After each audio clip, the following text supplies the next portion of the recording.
টানা ১০০ ঘন্টা বৃষ্টির পর বর্তমানে আমাদের গাছে কী খাবার দিব আর কী খাওয়া দেওয়া উচিত সেটাই থাকছে আজকের ভিডিওর বিষয়বস্তু। আসসালামু আলাইকুম, কেমন আছো তোমরা সবাই? আলহামদুলিল্লাহ আমি তো আছি অনেক ভালো। ঝটপট করে ভিডিওটি করতে যাচ্ছি।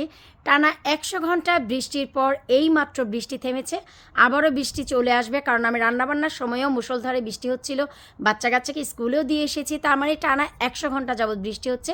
আর এই যে ঘটনা, এটা কারো কাছেই অজানা নয়। আমরা যারা ইউকেতে আছি সবাই জানি বর্তমানে খুবই খারাপ অবস্থা যাচ্ছে। তো সবাই এত বেশি কমেন্ট করছে যে আপু টানা বৃষ্টি, কিন্তু আমাদের গাছগুলোতে কি খাদ্য দিব? ইটস রিয়েলি ট্রু, কারণ আমার গাছের কথা হচ্ছে কমপ্লিটলি আলাদা। আমি মে মাসের ৪ তারিখে গাছ দেওয়ার কারণে অনেক গাছের ক্ষয়ক্ষতি হয়েছে। তোমরা সবাই যেন হাতের সার্জারিটার কারণে আমাকে এই ডিসিশন নিতে হয়েছিল। এই যে দেখো বর্তমানেও আমার হাতের অবস্থা, কিন্তু এই দেখো ওমগুলো সব বোঝা যাচ্ছে, খুবই বেশি টনটন ব্যথা। তো এই একটাই কারণে আমি মে মাসের ৪ তারিখে আমার গাছগুলো বাইরে দিয়ে দিয়েছিলাম, যেহেতু মে মাসের ১৪ তারিখে আমার সার্জারিটা হয়েছিল। তো জুন মাসের ৩ তারিখে পুরো ব্যান্ডেজ খোলার পর এখন বেশি টনটন করছে আর ব্যথা করছে। সো আমার গাছের কথা আলাদা, যারা অন টাইমে গাছ দিয়েছ তাদের গাছও নাকি মাচায় উঠে গেছে, ফুল দিচ্ছে, এবং বেগুন গাছের ফার্স্ট প্রুনিংও করে দিয়েছ। আমার ভিডিও দেখে আলহামদুলিল্লাহ যে তোমরা অন টাইমে গাছগুলো দিয়েছ, যেই ফলে তোমাদের অনেক ভালো রেজাল্ট, যেটা কিনা আমি পাচ্ছি আমার পলি টানেলে, যার একটা ভিডিও আমি অবশ্যই শেয়ার করব। সো এখন যাদের গাছে ফুল চলে এসেছে বা খুব ভালো অবস্থায় আছে, টানা ১০০ ঘন্টা যাবৎ বৃষ্টি হচ্ছে, তো এখন তোমরা চাইলেও লিকুইড খাবার একদমই দিতে পারবা না।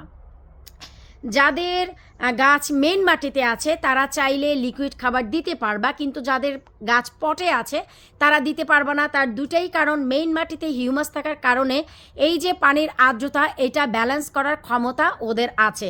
আর পটের মাটি আমরা নিয়ন্ত্রণ করি, আর মেইন বেডের মাটি হচ্ছে নেচার নিয়ন্ত্রণ করে, তার মানে প্রকৃতি হিউমাসের মাধ্যমে এটাকে নিয়ন্ত্রণ করে। আর যেটা পটে মাটি সেটা আমরা নিয়ন্ত্রণ করি। তাই যেই ফলে লিকুইড খাবার এই টানা বৃষ্টিতে আমরা মেইন পটে দিতে পারবো না। বেস্ট হচ্ছে পট বলো মেইন বেড বলো, লিকুইড খাবারটা না দেয়াই ভালো। এখন হচ্ছে তোমাদের প্রয়োজন যেটা, সেটা হচ্ছে শুকনো খাবার। আর সেটা কি? আর সেটা হচ্ছে আমার চ্যানেলের খুবই মোস্ট একটা পপুলার কি বলে সার, এটা ফার্টিলাইজার NPK, যেটা কিনা আমরা বাজার থেকে কিনে নিয়ে আসি, কিন্তু এটা আমি অলওয়েজ বানিয়ে অনেক অনেক অনেক ভালো রেজাল্ট পাই, তোমরা সবাই জানো। আর এই খাবারটা আমি এখন এই জন্যই দিব, টানা বৃষ্টি হচ্ছে, সো এইটার সাথে এক্সট্রা কোনো কিছু করার প্রয়োজন নেই।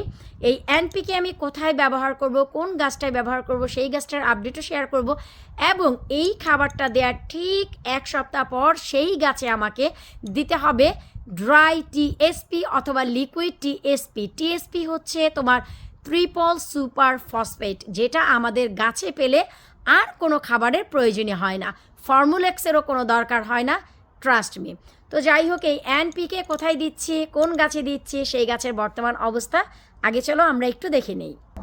আলহামদুলিল্লাহ চলে এসেছি স্বপ্নের রাজ্যে। এটা হচ্ছে আমার স্বপ্নের রাজ্য, যেটা কিনা আমার গার্ডেনের ব্যাক ডোর দিয়ে সরাসরি চলে আসি আমার গ্যারেজের সামনে। আর এটা হচ্ছে আমার গাড়ির গ্যারেজ, যেই গ্যারেজের মেইন ডোর বন্ধ করে আমি বাগান করি গত ২ বছর যাবৎ। যারা রেগুলার আমার চ্যানেলে ভিডিও দেখো তারা সবাই জানো। আর এই যে জায়গাটা, এই জায়গাটা হচ্ছে আমার হাজব্যান্ড গাড়ি রাখে। যদি ক্ষমতা থাকতে এই জায়গায় গাড়ি রাখতে দিতাম না, কারণ এই যে দেখতে পাচ্ছ প্রতিটি কর্নারই আমার গাছের ছোঁয়া। বেগুন গাছগুলোর প্রুনিং করার পর এত ভালো অবস্থা যে কি আর বলবো। আর আমার বেগুন গাছগুলো আমি কতটা প্রসার করেছি তোমাদের একটু দেখাচ্ছি। এখানেও গাছের অবস্থা দেখেছিলাম, কত ছোট ছোট লাগিয়েছিলাম, আর বর্তমানে দেখো। তবে আজ কিন্তু আমি এই বেগুন গাছের গল্প তোমাদের সাথে করব না, অন্য গল্প নিয়ে এসেছি। আর কেন আমি এটাকে স্বপ্নের রাজ্য বলি, সেটা হচ্ছে মাঝখানে যে তোমরা দেখতে পাচ্ছ মাচাটা, যেটা আমার একদম ট্রেলিস হিসেবে আমি আমার গ্যারেজের দরজায় একদম কভার করে দিয়েছি। সেখানে ইচ্ছে আছে করলার ফলন করার। আর এই যে দেখতে পাচ্ছ বিশাল আকারের একটা আর্চ, এখানে ইচ্ছে আছে হচ্ছে ঝিঙ্গা, ধুন্দুল এবং চিচিঙ্গার ফলন করা। তো চলো আজ হচ্ছে ঝিঙ্গা ধুন্দুলের পাশে না হয় নাই গেলাম, এ পাশে আজ সরাসরি চলে আসি আমি চিচিঙ্গার পাশে। এই হচ্ছে চিচিঙ্গা গাছের বর্তমান অবস্থা, দেখতেই পাচ্ছ টানা ১০০ ঘন্টা যাবৎ বৃষ্টি হচ্ছে। আর এই চিচিঙ্গা গাছ আমি মে মাসের 7 তারিখে বাইরে দিয়ে দিয়েছে। আমার মনে অনেক ব্যথা, অনেক কষ্ট নিয়ে। তোমরা সবাই জানো এগুলি ট্রপিক্যাল কান্ট্রির ভেজিটেবল, এগুলোতে কত পরিমাণ তোমার গরম লাগে। আমার 4 তারিখে দেওয়ার পর এদেশে যে খুবই জঘন্য একটা ওয়েদার গেছে, 1 সপ্তাহ ঝড় বৃষ্টি সাইক্লোন, যে ঝড়টা ছিল সেই ঝড় পেয়েছে। তারপর যে তোমার 1 সপ্তাহ খুব বেশি রোদ গেছে ইউকেতে, একদম 38 ডিগ্রি তাপমাত্রা পর্যন্ত গেছে, সেই রোদও পেয়েছে। আর তারপর থেকে আবার খারাপ ওয়েদার, এখন বর্তমানে টানা 100 ঘন্টা যাবৎ বৃষ্টি পাচ্ছে। এরপর এই হচ্ছে বর্তমান অবস্থা। ছেলে ফুল অনেক পরিমাণে এসেছে। আর মাশাল্লাহ এই 2026-এর আমি দেখতে পাচ্ছি এই হচ্ছে প্রথম চিচিঙ্গা। এই যে দেখো মাশাল্লাহ, আমি একটু ঘুরিয়ে দেখানোর চেষ্টা করছি তোমাদের।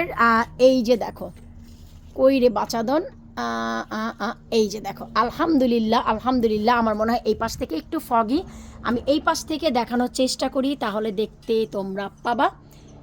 এই যে দেখো মাশাল্লাহ, না বলে যেও না, আমার খুবই একটা স্বাদের এবং স্বপ্নের গাছ হচ্ছে এই চিচিঙ্গা গাছটা। তো আমি এই জায়গায় দিয়েছি এগুলোর মানে ভর্তাও খাবো আমি পাতাগুলোর, কিন্তু আগে তো এগুলো টিকে থাকুক, বেঁচে থাকুক। মানে এত বৃষ্টি, এত খারাপ ওয়েদার, তার ভিতরে রে ভাই আমার তো ভীষণ খারাপ লাগছে। তো এখন এই যে গাছটা দেখতে পাচ্ছ যেমনই আছে, অনেক বেশি বৃষ্টি, কিন্তু আমরা এখন যেই খাবারটা দিব NPK, সেটা হচ্ছে নাইট্রোজেন, পটাশিয়াম এবং ক্যালসিয়াম। যেই 3টার ফলে গাছটার রুটিং যে সিস্টেম সেটা এতটাই ভালো রাখবে, যেটা কিনা নর্মালি একদম মেইন মাটির বেড হিউমাস থেকে আসে। একদম মেইন মাটিতে যে ন্যাচারাল হিউমাস সেটাকেই তৈরি করবে এই NPK সার, যার ফলে মাটিতে যখন হিউমাস তৈরি হয় তখন কিন্তু গাছের জন্য আর কোনো কিছুর প্রয়োজন হয় না। একটু লক্ষ্য করলেই দেখতে পাবা যে নিচের দিকে কিন্তু কোনো ডালপালা নেই। আমি একটু কাছ থেকে ক্যামেরাটা দেখাচ্ছি। এই জিনিসটা বিড়ালের জন্য দিয়ে রেখেছি, তোমরা সবাই যেন এগুলি দিয়ে রাখলে বিড়াল একটু কমই আসে, স্টুপিড বিড়াল। তো যাই হোক, নিচের দিকে দেখো অনেক পাতা টাতা নেই, আমি ছাঁটাই করে দিয়েছি, কিছুটা রেখে দিয়েছিলাম যে তোমাদের সামনে নিয়েই আমি এর যত্নটা করব। তাই এই যে দেখো নিচের দিকের পাতাগুলো না আমাদের কোনো প্রয়োজন নেই, আর নিচের দিকে যে শাখাগুলো সেগুলো কোনো প্রয়োজন নেই। তো এই কাজটা করার পর আমরা এখন কি করব দেখো, আলতো করে একটু, এই যে ছোট একটি লাঠি ছিল, সেই আলতো করে, তোমরা ক্লিয়ার দেখতে পাচ্ছ কি না আমি একটু দেখি, চেক করি, ইয়েস দেখতে পাচ্ছ।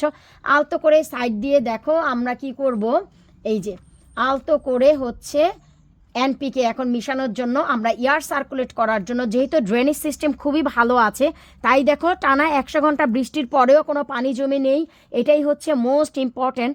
এরপর আমরা ভালো করে একটু সুন্দর করে নেড়ে নেওয়ার পর দিয়ে দিব হচ্ছে NPK।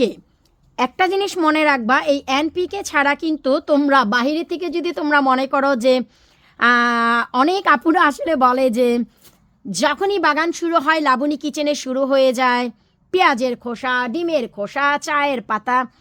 তোমাদের উদ্দেশ্যেই বলছি, তোমরা বাইরে থেকে যে কেনা রাসায়নিক সারগুলো আনো সেখানে কিন্তু এই NPKই তোমরা নিয়ে আসো, নাইট্রোজেন, পটাশিয়াম অ্যান্ড ক্যালসিয়াম, এটাই নিয়ে আসো, ঠিক আছে? তাই কখনোই এই ধরনের টন করবা না। আমি যেভাবে বাগান করে শতভাগ রেজাল্ট পাই সেটাই আমার লাভলি ভিউয়ার্সের সাথে আমি শেয়ার করি। অনেক মারা আছেন যারা অপেক্ষায় থাকেন, আমাকে রিকোয়েস্ট পাঠান যে মা তোমার ভিডিওগুলো দেখার জন্য আমরা অজস্র ঝড়ে বসে থাকি ফোনের সামনে, যে কখন একটা আপডেট তুমি দিবা। সো সেই মাদের উদ্দেশ্যেও আমাকে এই কাজগুলো করতে হয়, তোমাদের অনেক কিছু উপেক্ষা করা ছাড়াও। তো দেখলে তো যে NPK আমাদের কতটা প্রয়োজন দিবে। এই তোমার নাইট্রোজেনও পাবে এরা, তারপরে হচ্ছে পটাশিয়ামও পাবে এরা, এরপর ক্যালসিয়ামও পাবে। তো তোমরা সবাই জানো যে পটাশিয়ামের কারণে এই যে দেখতে পাচ্ছ ভুড়ি ভুড়ি এই যে ফুলগুলো দেখো, এই যে চিচিঙ্গায় যে ফুলগুলো দেখতে পাচ্ছ, এই যে ঝাঁকে ঝাঁকে ফুলগুলো দেখতে পাচ্ছ, এখন না এরা ডগায় ডগায়, এই যে দেখো যে চিচিঙ্গা, এই যে একটু লক্ষ্য করলেই দেখবা, আমি একটু ক্লিয়ার করে দেখাচ্ছি, এই যে এখান থেকে দেখাচ্ছি, এই যে দেখো, এই যে দেখো, ওই রে দেখা যাচ্ছিস, আমি তো এখন আবার আলোর জন্য নিজেই দেখছি না। এই যে দেখছো যে চিচিঙ্গা এখন না ডগায় ডগায় ডগায় ডগায় তোমরা এখন চিচিঙ্গা দেখতে পাবা। ওই যে দেখো উপরের দিকে, এই যে দেখেছো, এই যে দেখো চিচিঙ্গা। সো এখন এই ক্যালসিয়ামের ফলে রুটটাকে শক্ত করে দিবে, পটাশিয়াম এখানে এখন প্রচুর পরিমাণে ছেলে ফুল মেয়ে ফুল দিবে, আর হচ্ছে তোমার যে জিনিসটা হচ্ছে নাইট্রোজেন, যেটা কিনা তোমার এই গাছটার রং রূপ খুবই সুন্দর রাখবে। তো এটা হচ্ছে আমার চিচিঙ্গা গাছ এবছরের। প্লিজ তোমরা দোয়া করো যেন আমার এই গাছটা ভালো থাকে। আসলে ওয়েদারের উপরে কারো কোনো হাত নেই, ওয়েদার ভালো থাকলে ফলন ডেফিনেটলি। এই যে দেখো আমার পায়রা করলা, যেটা কিনা গছ করলা তোমার 14 ইঞ্চি 16 ইঞ্চি পর্যন্ত গতবার হয়েছে, তো সেটাও দেখো চলে এসেছে। এখন এইগুলো কিন্তু জাস্ট উইদিন 1 উইকের ওয়েদারে কিন্তু অনেক বড় হয়ে যাওয়ার কথা, তাই না? কিন্তু আমরা একে কোনো খাদ্য দিতে পারছি না বা কোনো যত্ন দিতে পারছি না। টানা 100 ঘন্টা বৃষ্টির পর এইমাত্র আমি বাহিরে আসলাম। আমি জানি যে আবারও এখন বৃষ্টিই দিবে, আকাশ অন্ধকার, কারণ বলছে আজকে রাত্রে সারাদিন সারা রাত বৃষ্টি হবে। তো যাই হোক, টানা 100 ঘন্টা বৃষ্টির পর কি খাবার তোমরা দিবা আশা করি বুঝতেই পেরেছো। শুধু চিচিঙ্গা না, তোমরা লাউ কুমড়া, শিম, ঝিঙ্গা, ধুন্দুল, চাল কুমড়া, চিচিঙ্গা, করলা থেকে শুরু করে বেগুন, পটল, এনি টাইপ অফ গাছে তোমরা এই এনপিকে এখন দিয়ে দিতে পারো, কারণ বৃষ্টির ভিতরে এনপিকে এবং শুকনো টিএসপি ছাড়া তোমরা আর কিছুই ব্যবহার করতে পারবা না। শুকনো টিএসপি আমি নেক্সট উইকে দিব, যার জন্য ট্রিপল সুপার ফসফেট, সেটা তো প্রয়োজন। আমার এই চিচিঙ্গাটাকে উইদিন 1 উইকের ভিতরে উপযুক্ত করে তোলার জন্য। দেখো রে ভাই, আমি হচ্ছি চা পাতা এটা সেটা দিয়ে সার বানাই, এতে তোমরা এত বেশি উপকৃত হও, তাই তোমাদের কথা নাই বললাম। যারা টন করো তাদের উদ্দেশ্যে বলে দিচ্ছি, টন না করে একটাবার চেষ্টা করে দেখো, তোমাদের বাগানে ফুল ফল দিয়ে ভরে যাবে, এটা আমার গ্যারান্টি। তো যাই হোক, টানা 100 ঘন্টা বৃষ্টির পর তোমরা কি সারটা দিতে পারো, আমাকে পার্সোনালি যারা চিনে তারাও আমাকে কমেন্ট করছে, আমার পেজে বিভিন্ন জায়গায় যাদের সাথে কন্ট্যাক্টে আছে আমি, তারাও ফোনে জিজ্ঞেস করছে যে আপু এই সময় এখন লাউ গাছে কি খাবার দিব, এই এনপিকে দিয়ে দাও অথবা ট্রিপল সুপার ফসফেট দিয়ে দাও, যেই কোনো একটা দিলেই তোমাদের হয়ে যাবে। আরও একটি কথা, অনেকেই আমার বাগানে শিম গাছের একটা আপডেট চাচ্ছিল। ইনশাল্লাহ আমি বাহিরে তোমাদেরকে ইপসা 1-এর একটা আপডেট দিয়েছি। বর্তমানে আমার পলিটানেলটার কী অবস্থা সেটা থেকে শুরু করে বাগানের শিম গাছের কী অবস্থা তারও আপডেট দিব ইনশাল্লাহ। ওরে আল্লাহ, বৃষ্টির ফোঁটা শুরু হয়ে গেছে। তো ভাই বিদায় নিচ্ছে আজকের মতন, আল্লাহ হাফিজ।